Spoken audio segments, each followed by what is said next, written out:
Jika kita bicara tentang ajaran sufi di tanah Melayu, teman-teman, sebenarnya kita sedang membahas sesuatu yang sangat luas dan kompleks. Karena sufi itu sendiri tidak satu bentuk saja. Ada yang masih dekat dengan ajaran Islam yang murni, ada juga yang sudah sangat jauh bahkan bertentangan dengan prinsip dasar tauhid. Masalahnya di sini, teman-teman, di tanah Melayu, baik itu di Indonesia, Malaysia hingga sebagian Thailand Selatan, ajaran tasawuf ini sudah bercampur dengan budaya lokal, tradisi nenek moyang, bahkan pengaruh filsafat luar seperti Hindu Buddha. Disinilah mulai muncul potensi bahaya yang sering tidak disadari oleh masyarakat awam. Kadang orang menganggap semua yang berlabel sufi itu pasti lembut, damai, penuh cinta, tetapi jarang yang benar-benar mengkaji apa isi ajarannya, apa konsep ketuhanannya, apa praktik ibadahnya, masih sesuai dengan Al-Quran dan As-Sunnah atau tidak. Salah satu titik paling krusial adalah masalah tauhid.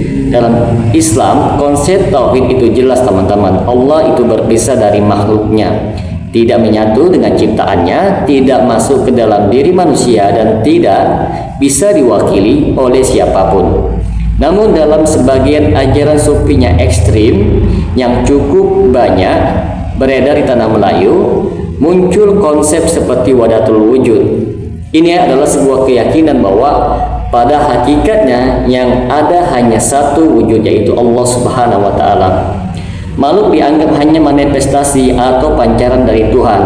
Kalau dipahami secara sederhana, ini bisa mengarah kepada keyakinan bahwa manusia dan Tuhan itu adalah satu. Ini sangat berbahaya, teman-teman, karena merusak batas antara Khalik, yaitu pencipta, dan makhluk. Dari sini muncul ucapan-ucapan yang sering dianggap keren atau tinggi secara spiritual, padahal sangat bermasalah, teman-teman. Misalnya ada tokoh sufi yang mengatakan aku adalah kebenaran, atau menganggap dirinya telah menyatu dengan Tuhannya. Di tanah Melayu, pemikiran seperti ini pernah menyebar melalui tokoh-tokoh tertentu dan masih punya pengaruh sampai sekarang, teman-teman. Masalah berikutnya adalah praktik tawasul dan perantaraan yang berlebihan. Dalam sebagian tarekat, murid itu diajarkan untuk bergantung kepada guru atau syekh secara total. Bahkan ada yang meyakini bahwa syekhnya itu bisa mengetahui hal yang gaib, mengatur urusan dunia, atau menjadi perantara mutlak dengan dirinya dan dengan Allah Subhanahu wa Ta'ala. Di sini mulai terjadi pergeseran yang halus, teman-teman, tetapi itu sangat berbahaya. Dari yang seharusnya langsung berdoa kepada Allah Subhanahu wa Ta'ala malah menjadi minta lewat wali, minta kepada guru. Bahkan ada yang meyakini wali sudah wafat masih bisa mendengar dan mengabulkan doa. Ini bukan sekadar tradisi, teman-teman, tetapi sudah menyentuh wilayah akidah. Karena dalam Islam, doa adalah ibadah, dan ibadah tidak boleh dipalingkan kepada selain Allah Subhanahu wa Ta'ala. Belum lagi praktek zikir yang menyimpang. Ada sebagian kelompok sufi yang membuat bentuk zikir yang tidak pernah diajarkan oleh Nabi Shallallahu Alaihi Wasallam, seperti zikir dengan gerakan tertentu yang berlebihan, zikir sambil menari atau berputar, zikir dengan lafaz yang tidak jelas maknanya. Bahkan ada yang hanya menyebut hu tanpa pemahaman. Padahal zikir dalam Islam, teman-teman, itu bukan hanya sekadar ritual kosong, tetapi harus sesuai dengan tuntunan dan penuh dengan makna. Ketika zikir berubah menjadi sekedar ritual rasa, maka orang bisa merasa dekat dengan Allah, padahal sebenarnya tidak mengikuti petunjuk yang benar. Nah, yang juga sering luput adalah kultus terhadap tokoh. Di tanah Melayu ada fenomena pengagungan terhadap wali atau guru tarekat yang sangat tinggi, sampai ucapan guru dianggap tidak boleh salah, murid tidak boleh mengkritik. Bahkan ada keyakinan bahwa guru pasti masuk surga dan bisa memasukkan muridnya ke dalam surga juga. Ini sangat berbahaya, teman-teman, karena dalam Islam tidak ada manusia yang maksum selain para nabi. Ketika seseorang dianggap tidak bisa salah, maka pintu kesesatan terbuka sangat lebar. Sejarah sudah menunjukkan, teman-teman, banyak sekali penyimpangan itu justru lahir dari sikap taklid buta seperti ini. Selain itu, ada juga ajaran yang meremehkan syariat. Sebagian aliran sufinya ekstrim mengajarkan bahwa syariat itu hanya untuk orang-orang awam saja. Kalau sudah mencapai tingkat ma'rifat, maka tidak perlu lagi terikat dengan aturan-aturan lahir seperti sholat, puasa, dan sebagainya. Nah, ini sangat jelas menyimpangnya, teman-teman. Karena di dalam Islam itu, semakin tinggi keimanan seseorang, justru semakin ia kuat beribadah kepada Allah Subhanahu wa Ta'ala.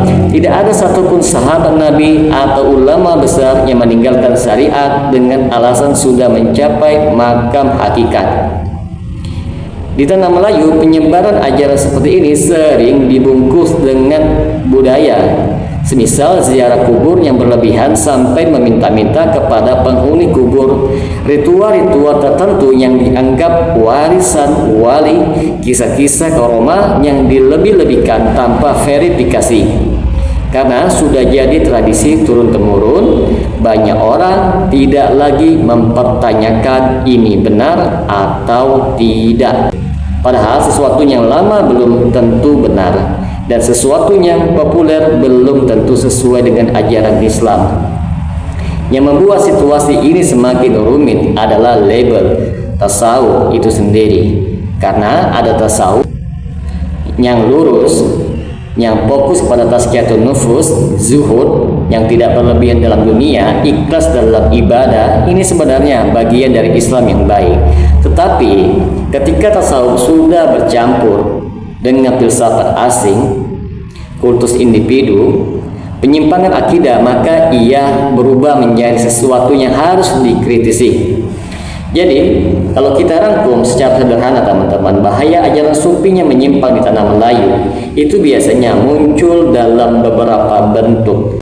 Seperti kerusakan dalam tauhid, yaitu penyatuan dengan Tuhan, seperti wahdatul wujud, ketergantungan kepada wali dan guru, praktik ibadah yang tidak sesuai dengan as-sunnah, kultus individu yang berlebihan, meremehkan syariat, campuran antara agama dan budaya tanpa batas yang jelas. Yang penting dipahami, bukan berarti semua yang berlabel sufi itu salah.